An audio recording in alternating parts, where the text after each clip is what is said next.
Berapa sih dapat uang saku? Orang anak-anak kuliah itu biasanya kan tergantung. Yang sedang-sedang aja mungkin 50.000 sehari kan. Kalau kita mau hidup 5 juta sebulan, kali 12 60 juta. Ya. Kalau kata rule 4% itu kali 25. Ya. Berarti kita harus punya 60 kali 25, 1,5 miliar. Itu kalau ditaruh di obligasi negara. Jadi literasi keuangan ini di Indonesia relatif rendah. Kenapa 9 dari 10%? 9 dari 10 orang tadi nggak siap? Karena literasi keuangannya rendah.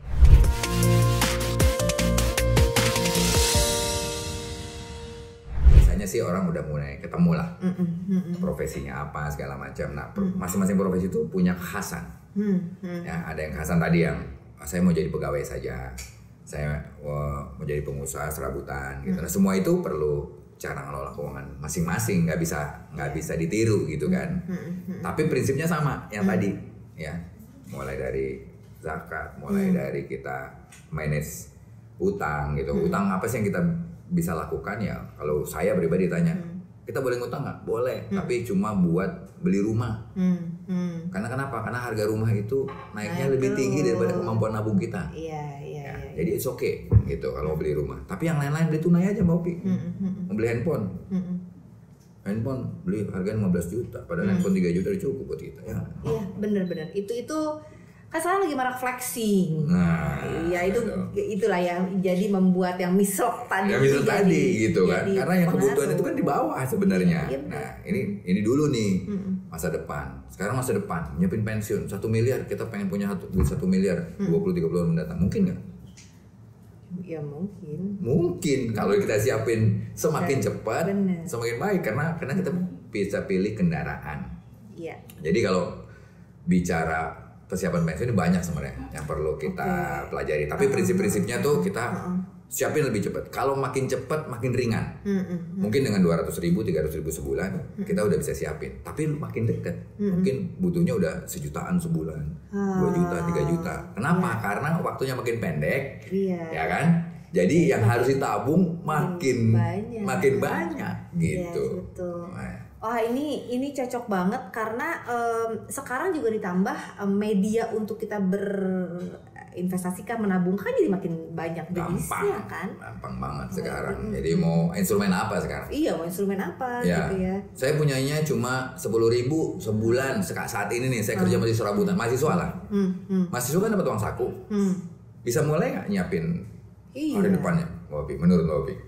Mau bisa banget asal kuncinya mau. Nah, itu. Mau nggak gitu kan. Jadi kalau kita bisa dapat uang saku, berapa sih dapat uang saku? Orang anak-anak kuliah itu biasanya kan tergantung. Yang sedang-sedang aja mungkin 50.000 sehari kan. Berarti sebulan 1,5 juta kalau kita bicara hidup. Kalau dia bicara ya dikasih sama orang tuanya jauh nih ya. Nah dari 1,5 juta bisa nggak sih kita nyisin 50.000 sebulan? Kalau mau tuh, kalau mau ya. Nah, gitu. Bisa dibuat apa 50.000? Oh, banyak, bisa beli reksadana, bisa beli emas. Beli emas kok bisa. Sekarang emas harganya berapa? 1,3 juta per gram. Betul. Dulu tahun 97 sebelum Kriston berapa harganya? Bobi pernah tahu nggak? Dulu pernah ngikutin nggak harga emas zaman tahun 97, 98? Paling berapa Pak? 27.000. Bener. Masih 2 digit di depan. Iya, naik 75.000 pas booming Krismonnya 750.000. Betul. Ya. Nah, kalau dulu harga emas gitu kan, ya segitu. Sekarang kan 1,3 juta. Iya. Berarti dari 27.000 ke 1,3 berapa kali tuh? 60 kali. Yes, benar. Iya kan? 60 kali. Ya. Nah, sekarang ke depannya kita bilang nih sekarang harga emas 1,3 tinggi. Ya dulu waktu kita bilang dari 27.000 naik ke 75.000 kita bilang tinggi juga. Iya. Tapi ternyata bisa sampai 1,3. Betul. Iya kan? Betul. Nah, jadi sebenarnya emas ini sebagai salah satu alat buat ya kita kendaraan. Salah satu kendaraan yang kita bisa pakai untuk jangka panjang. Untuk bisa mengalahkan inflasi, bahkan kita mendapat nilai kenaikan investasi aset ya. Iya.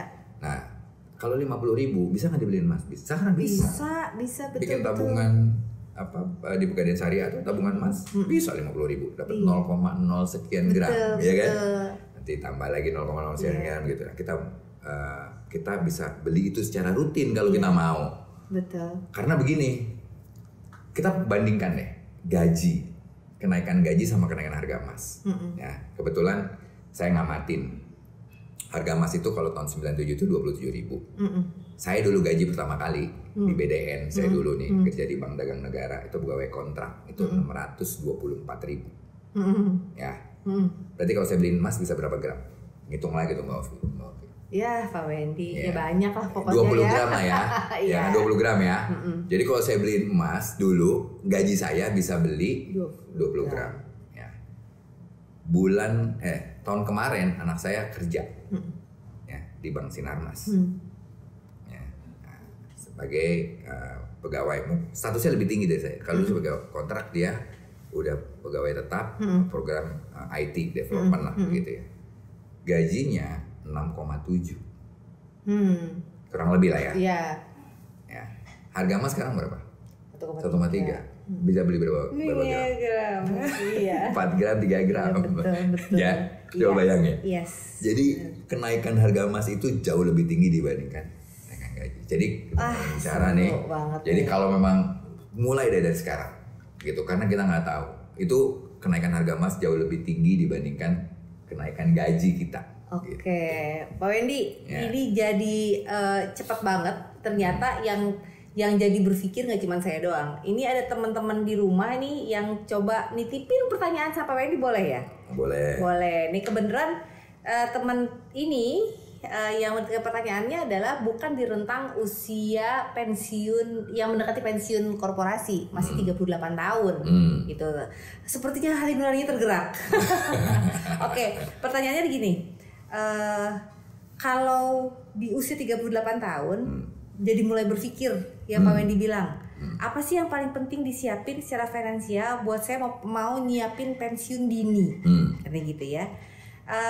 Karena beliau nih ya, karena saya ingin melanjutkan karir yang nggak tersedia di perusahaan yang sekarang. Yang artinya kalau tadi balik lagi ke definisi pensiun adalah beliau memilih pensiun dini gitu ya diputuskan. Apa Pak yang mesti disiapin nih Pak? Oke, umur 38 ya. 38. Baru dengar Pak Wendy sekarang nih gitu. Gimana nih Pak? Jadi gini, menyiapkan keuangan itu ada stepnya.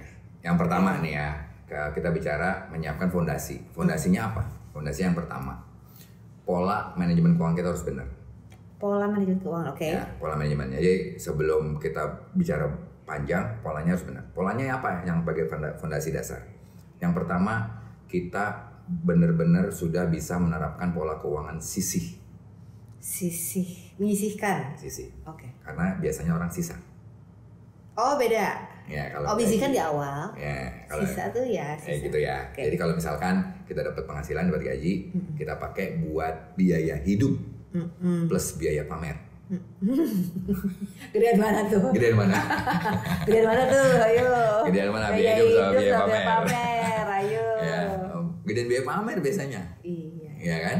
Jadi dapat uang pakai buat biaya hidup, biaya pamer, sisanya baru ditabungin untuk masa depan. Fact-nya begitu. Fact-nya begitu, itu sisa. Yang sisih dapat gaji, kita sisihkan dulu untuk masa depan. Sisanya baru dipakai buat biaya hidup dan biaya pamer. Nah, itu polanya harus benar dulu. Ya, jadi sebelum kita menyiapkan yang lain-lain, ini kita benerin dulu ya polanya. Pertama pola jadi sisa lawan sisi. Ya. Sisi, oke. Yang kedua, sepakati yang udah berumah tangga. 38 tadi udah berumah tangga belum pertanyaan? Anggap saja Mbak Mawar ini sudah berumah tangga. Sebut saja dia Mawar. Sebut saja dia Mawar ya. Sudah berumah tangga. Nah, berumah tangga itu pola keuangannya, pengeluaran bulanannya itu berapa? Kita mau hidup di level biaya hidup berapa? Itu harus sepakati. Artinya apa yang sepakati? Keinginan dan kebutuhan. Keinginan dan kebutuhan. Ya. Banyak orang nggak sama pasangannya nggak sepakat? Banyak. Ya. Jadi banyak orang yang tidak sepakat. Udah hidup lama bersama pasangannya, tapi nggak sepakat nih. Nggak tahu teman bicara gimana? Yang udah ukuran. Ya, sering begitu. Iya. Ya, saya pernah. Keinginan, kebutuhan itu mesti sepakat dulu. Iya, sepakat dulu. Ini sering kita dengar, tapi orang nggak pernah, jarang membicarakan dan menyepakati definisinya. Iya. Ya, itu yang perlu disepakati. Jadi saya pernah ketemu teman-teman yang perencanaan keuangan, baik pensiunan gitu ya Mbak Opi ya. Kalau ditanya gitu, iya Pak, saya udah berapa tahun berumah tangga 20 tahun, udah sepakat belum? Belum Pak. Nggak pernah ngobrol Pak. Iya nggak pernah ngobrol. Terus menurut Bapak merokok itu kebutuhan apa keinginan? Kebutuhan Pak. Menurut Ibu keinginan. Wah. Itu bayangin, udah 20 tahun nggak sepakat coba. Kemana aja gitu kan. Nah itu disepakati tuh pengeluaran itu. Nah itu fondasi dasar banget tuh Mbak Opi. Nah ini harus beres dulu ya. Karena kalau ini nggak beres, pasti cash flow kita berantakan. Iya betul. Pasti berantakan. Ya di rumah tangga kita. Ya. Nah begitu ini beres, kemudian di atasnya lagi yang perlu kita lakukan adalah membenahi persepsi dan menyepakati mengenai hutang. Jadi utang itu boleh nggak? Boleh. Tapi yang produktif. Yang produktif tadi ya. Yang produktif. Kayak apa contohnya rumah. Iya beli rumah. Itu kan harganya naik. Betul. Gitu kan. Atau memang kita buat usaha. Walaupun buat usaha itu buat modal dapat penghasilan itu enggak. Saya tidak menyarankan di tahap awal. Karena kalau ngerintis usaha bisa jadi ada kegagalan. Nanti udah kita ngutang gagal. Ya kan, cangsuran jalan terus gitu kan. Nah, jadi dia akan berguna kalau kita mau nge-leverage usaha kita. Gitu ya. Itu beresin nih persepsi mengenai hutang dulu. Ya. Nah, ini 3 dasar sebelum kita bicara planning ke depan. Iya. Jadi buat yang nanya tadi si Mawar tadi ya. Iya. Mawar. Hai Mbak Mawar. Mawar, ini 3 dulu ya, beresin. Kalau udah, nah kita siapin. Sekarang kita mau ke karir baru lah. Dia mau berhenti umur 38, nggak mau sampai umur 55, dia mau berapa tahun? Saya 45 tahun, berarti 7 tahun lagi. Nah, kalau ini udah beres, siapin dulu dana darurat. Iya, yang tadi itu masuk lagi ke situ ya. Jadi siapin dulu dana darurat. Jadi kalau ini udah beres pengelolaan keuangannya, dana darurat. Kenapa? Karena kalau dia mau berubah profesi pasti take some time. Untuk bisa adjust, untuk bisa balik gitu ya. Nah itu baru dana darurat. Berapa yang perlu kita siapkan? Ya silakan dibicarakan. Ya orang bisa menyiapkan 3 sampai 18 bahkan 24 kali dari pengeluaran bulanannya. Kalau dia butuh misalkan untuk berjaga-jaga, ya semakin banyak semakin bagus. Ya, kayak siapin tuh. Mau setahun, oke saya setahun lah buat siap-siap. Berarti kalau pengeluaran tadi 5 juta atau 10 juta kali 12. Ya, nah itu taruh dulu. Itu kan untuk persiapan sebelum kita memulai yang baru. Ya, nah itu perlu disiapin. Kemudian habis udah punya dana darurat, baru siapin kita mau rencanakan apa kegiatan setelah itu. Misalkan mau usaha, usaha perlu modal berapa, gitu. Nah baru siapin uang modal buat usahanya. Gitu kalau dia mau usaha, gitu ya. Nah, tapi kalau dia mau hidup pasif dari penghasilan pasif. Ya pakai rule 4%. Jadi rule 4% itu gini. Kalau kita berapa sih kita harus punya uang yang kita taruh di obligasi negara? Kenapa di obligasi negara? Karena ini instrumen yang zero risk, ya, karena aman gitu ya. Kemudian dia punya imbal hasil yang lebih besar dari mungkin deposito, ya mungkin 6%-an sekarang, ya sekitar 6%. Nah berarti kalau kita mau hidup 5 juta sebulan, kali 12 60 juta. Ya. Kalau kata rule 4% itu kali 25. Ya. Berarti kita harus punya 60 kali 25, 1,5 miliar. Itu kalau ditaruh di obligasi negara, kita bisa hidup 5 juta dari kupon, dari imbal hasil atau marginnya kalau dia yang suku kalau yang konvensional dari kupon. Nah, itu kalau punya 1,5 miliar, milih untuk saya hidup dari obligasi negara, udah, ya itu bisa secara finansial. Tapi balik lagi mau tadi kebutuhan manusia bukan cuma finansial kan? Iya, lupa ya kan? Yang lain. Jangan lupa. Nah ininya juga perlu kita siapin. Jadi planning untuk berubah profesi, berubah aktivitas, jangan cuma mikirin kebutuhan perut tok. Tapi kebutuhan intelektualnya, kebutuhan emosionalnya, dan kebutuhan spiritualnya juga perlu disiapin. Wow, oke. Gitu. Ini harusnya nggak ribet kalau misalkan kita dari mindsetnya udah tahu dulu gitu ya, jadi apa. Dan yang banyak terjadi ini adalah orang panik, alhasil yang tadi Pak Wendy bilang tersedia dana sekian, kalau misalkan emang dapat pensiun, orang suka gitu ya, dapat pensiun loncat ke yang nyiapin usaha. Karena dipikirnya usaha itu mungkin seindah itu ya. Iya, gitu. Wow, oke. Dan selain ada yang bertanya, ada juga yang bertanya sekaligus curhat. Kok ini sebut saja dia siapa nih ya? Oke. Sebut Melati kan. Sebut Melati ya. Kalau yang ini ceritanya gini Pak, beliau mau pensiun tahun depan. Tahun depan mepet banget ya, gitu. Dan masih punya anak yang SMA, gitu. Lagi lucu-lucunya nih ya sekolah. Dan merasa sedikit panik karena belum nyiapin hal ini. Harus gimana Pak? SMA, pengen kuliah nggak dia anaknya? Anggap sih begitu. Anggap begitu. Oke, pengen kuliah. Jadi terus nggak disebutin uang pensiunnya berapa? Enggak. Kayaknya udah keburu-buru aja dipakai curhat dulu kayaknya sebenarnya. Ya sebab kita perlu tahu nih sebenarnya uang pensiunnya berapa. Tapi balik lagi ya, sekarang prioritas. Kalau misalkan dia setahun lagi. Apa sih yang perlu kita siapkan untuk pensiun tadi? Yang pertama, kalau kita dapat uang pensiun, yang pertama tadi balik ke prioritas yang tadi itu mau pilih. Iya, benar. Susiin dulu kalau uang pensiun kita itu nanti udah dipotong zakat, infak apa belum gitu ya. Kita siapin itu yang pertama. Yang kedua buat bayar utang. Bayar utang. Ya kan? Iya. Buat bayar utang. Udah, kalau memang anggap aja orang pensiun tuh harusnya masuk usia pensiun udah nggak punya utang harusnya.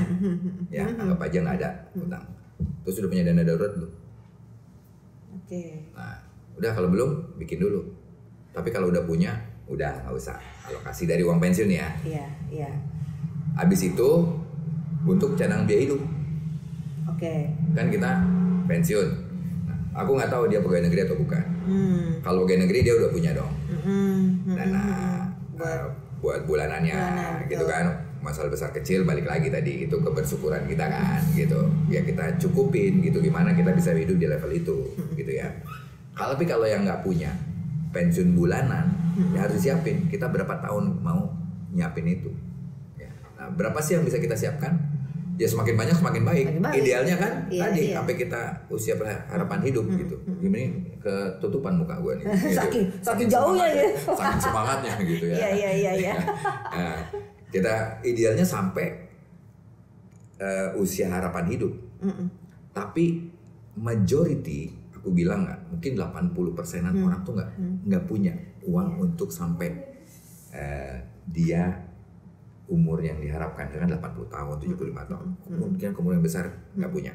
Berarti kalau kita nggak punya semua, jangan tinggalin semua. Prinsipnya gitu. Siapin dulu sebagian. Ya, sebagian tuh mau berapa, setahun, 2 tahun, 3 tahun ya. Nah, karena kita perlu menyiapkan kehidupan berikutnya gitu.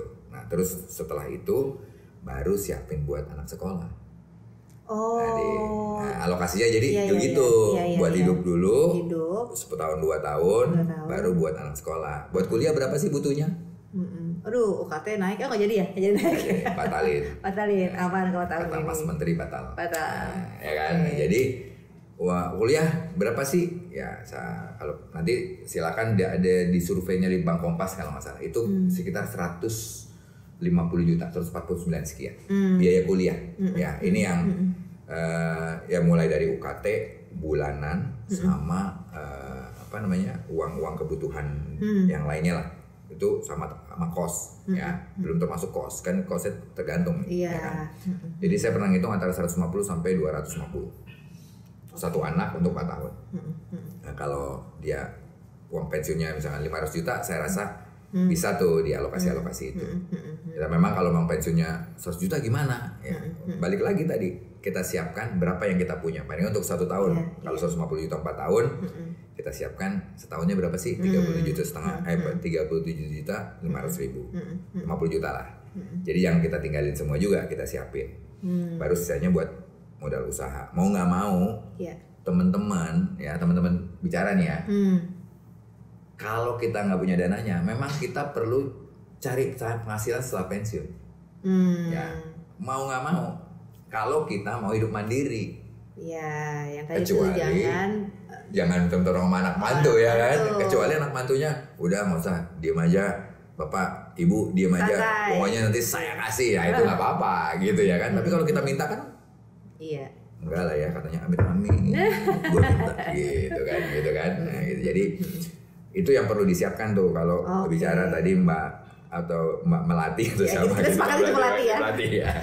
Nah, jadi saya ada pertanyaan nih Pak Wendy. Maaf, katanya gini, apakah sudah terlambat? Nggak ada kata terlambat gitu ya. Dan yang perlu saya siapkan biar berasa aman adalah tadi. Iya. Jadi prioritasnya bener gitu. Dulu. Prioritasnya yang benar gitu. Jadi kita siapkan gitu. Kalau nggak bisa disiapkan semua, jangan tinggalin semua. Iya. Gitu. Iya. Nah, berikutnya kita perlu nyari penghasilan tambahan setelah pensiun. Nah, orang umur 55 masih sehat nggak sih? Saya lagi produktifnya sebetulnya. Makanya ini malah mindset kan. Pengalaman, produktif. Ya, jadi sebenarnya saya bilang retire itu harus diganti katanya menjadi refire. Refire, iya benar, betul. Harus diganti tuh, bukan retire, refire. Kita harus refire gitu. Karena usia itu lagi matang-matangnya sebenarnya. Jadi kita bisa kerja lagi, kita bisa mulai usaha. Ya kalau bab usaha nih panjang lagi nih waktu ini. Karena usaha itu bukan cuma sekedar cari duit, cari cuan. Fix nanti kita datang lagi, undang lagi. Kalau cari cuan ya beli jaga lilin aja. Gitu. Jadi ya kan. Oh iya. Jadi ini menarik. Aku catat banget bahwa kalau prioritasnya benar, elemennya jelas. Pemenuhannya itu jadi yang bisa diatur. Jangan semuanya disimpan di satu titik terus yang lain lupa. Nanti chaos, panik dan lain-lain. Mbak Melati gimana? Kayaknya ngebantu nih kalau misalkan bisa kasih jempol kali ini ya. Kasih jempol ya gitu. Jadi gini Bapak, ini alokasi uang pensiun ya. Banyak kita dengar nggak? Nanti kalau dapat uang pensiun mau apa? 30% saya taruh di tabungan. 30% saya taruh mesin beli emas. 30% buat apa gitu kan? Iya. Terus yang 30% buat itu tujuan keuangannya apa? Nah itu mindset langkah-langkah kita. Jadi kalau kita mau kan emas, tabungan, deposito, obligasi itu kan kendaraan. Ya kan? Betul. Dia bukan tujuan investasi kan? Kendaraan. Kalau kita mau pergi, mau pergi nih dari sini, gitu ya, mau pergi ke Surabaya, gitu kan? Bisa naik apa aja? Bisa naik mobil, kereta, pesawat. Nah, itu pilihan. Tapi tentuin dulu dong tujuannya. Iya. Iya kan? Nah, begitu tujuan ke Surabaya, kapan mau nyampe? Saya mau nyampe hari ini juga. Ya kan pilihannya cuman naik pesawat atau naik mobil kalau berangkatnya pagi. Gitu. Kalau berangkatnya udah sore udah nggak bisa. Bisa lewat waktu gitu kan. Walaupun ada tol sekarang kan, gitu ya. Nah, jadi kita tentuin tujuannya dulu baru kita pilih kendaraannya. Gitu analoginya. Kalau pergi ke Bogor bisa pakai apa aja? Bisa pakai motor, bisa pakai bus, bisa pakai mobil, bisa pakai KRL, apa komuter lain ya kan? Nggak mungkin pakai pesawat kan? Baru nyampe. Ya, gitu. Nah jadi kita milih kendaraan itu berdasarkan tujuan. Kalau kita dapat uang pensiun, itu juga perlu kita tahu tujuannya buat apa. Oh buat anak sekolah, oh buat biaya hidup, oh buat dana darurat, oh buat renovasi rumah, oh buat persiapan menikahkan anak. Gitu loh. Iya. Baru pilih kendaraannya gitu. Anaknya mau sekolah kapan setahun lagi? Baru pilih kendaraan buat setahun lagi apa? Ya deposito, maksudnya pasar uang. Jangan dibeliin emas. Iya. Wassalam dibeliin emas karena harganya bisa begini kan? Oh bener, banyak orang gitu. kepelosoknya gini. Gitu, jadi nanti taruh sini. Tapi nggak tahu buat tujuan apa. Ya pokoknya buat jaga-jaga aja. Nggak bisa begitu. Iya bener. Orang udah duduk aja di pesawat mau kemana? Bogor. Bener. Dan ini jadi nyambung sama yang retirement with purpose. Jadi emang semuanya purpose itu nomor 1. Iya gitu Pak Wendy ya. Purpose nomor 1. Dan apa yang jadi tujuan kita kembali lagi ke 5 aspek yang tadi gitu ya, pelan-pelan gitu. Wow, Pak Ergin jangan buru-buru lagi nih, Excelnya gitu kan. Saya mau nulis, saya mau ngitung gitu. Itu nggak apa-apa, tapi prioritasnya dulu. Ya hitung itu memang harus dihitung. Banyak orang kan begini, gua nggak usah hitung lah. Udah tau lah gua kurang. Itu juga kan agak aneh ya. Kalau dia udah tahu kurang, terus dia nggak tahu, terus dia nggak planning gimana cara nutupin kekurangannya, kan aneh sebenarnya. Iya sih, sebetulnya itu kan sesuatu hal yang sangat simpel ya. Mau makan, lapar, terus ya nggak jadi makanan, terus mau ngapain? Jadi untuk teman bicara nih ya. Jadi sebenarnya mindset itu penting buat kita nih. Benar. Buat kita untuk bisa merencanakan masa depan kita lebih baik. Pensiun salah satunya loh.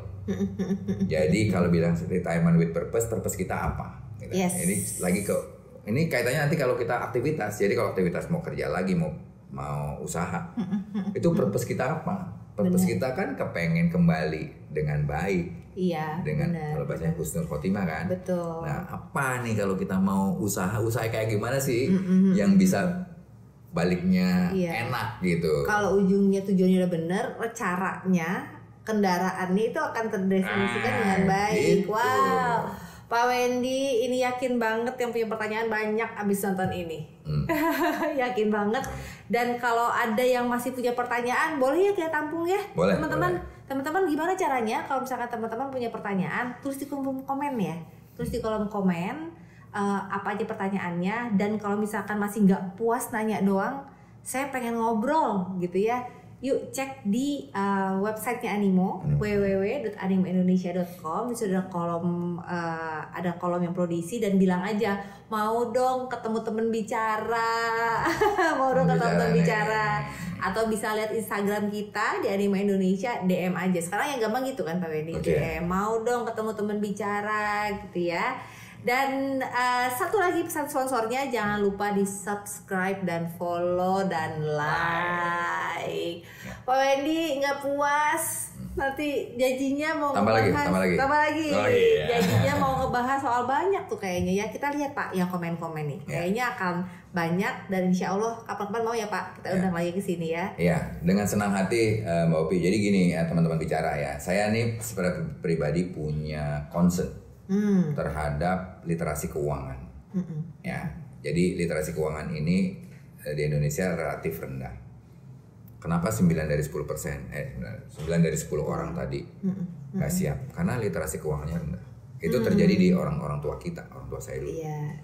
Nah, saya nggak kepengen ini terjadi di generasi kita, bahkan di bawah kita. Ya, nah ini kan saya punya concern pribadi itu.